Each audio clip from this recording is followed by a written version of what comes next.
ఇప్పటి వరకు మూసీ నదికి సంబంధించిన ప్రభుత్వం చేసిన ఒప్పందం 141 కోటి రూపాయలు, ఒక 200 పైచీలకు డబుల్ బెడ్రూమ్ ఇల్లు పేదలకు అందించడం. ఇది ఇప్పటి వరకు పెట్టిన ఖర్చు, వేసిన అంచనా. మరి 1,50,000 కోట్లు అనేది ఎక్కడి నుంచి వచ్చింది? సుందరీకరణ అనేది ఎక్కడి నుంచి వచ్చింది?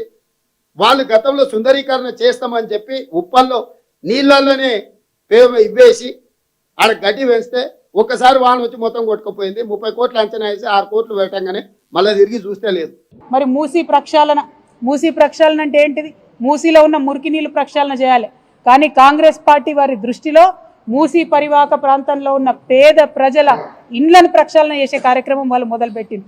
ఆ పేద ప్రజల ఇంటి మీద పడి బుల్డోజర్లతో కొడుతున్నటువంటి పరిస్థితి. మరి ఆనాడే మేము ఆలోచన చేసినాం, మూసీ రివర్ డెవలప్మెంట్ కోసం ఒక బోర్డు పెట్టాం. దానికి సుధీర్ రెడ్డి గారు చైర్మన్గా కూడా ఉన్నారు.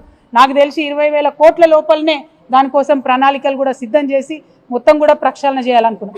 కానీ ఇవాళ ముఖ్యమంత్రి గారు ఏమంటారు? ఒకసారి 50,000 కోట్లు అంటాడు, ఒకసారి 1,00,000 కోట్లు అంటాడు, ఒకసారి 1,50,000 కోట్లు అంటాడు. మరి ఎందుకోసం అన్ని కోట్లు? అందులో రియల్ ఎస్టేట్ ప్రాజెక్ట్ ఏందో, దానికి వరల్డ్ బ్యాంక్ నుంచి రుణాలు ఎందుకో ఇవాళ ఒక్కసారి నల్గొండ జిల్లా ప్రజలు దయచేసి ఆలోచన చేయాలి. మూసీ పేరుతోని మన రాష్ట్రాన్ని మళ్ళా ఏటీఎంగా మార్చి మూసీలో వచ్చినటువంటి మనీని ఢిల్లీకి పంపే ఆలోచన తప్పితే ఇంకోటి ముఖ్యమంత్రి గారికి లేదు. దీన్ని నల్గొండ జిల్లా ప్రజలు దయచేసి అర్థం చేసుకోవాలని కోరుతా ఉన్నాను.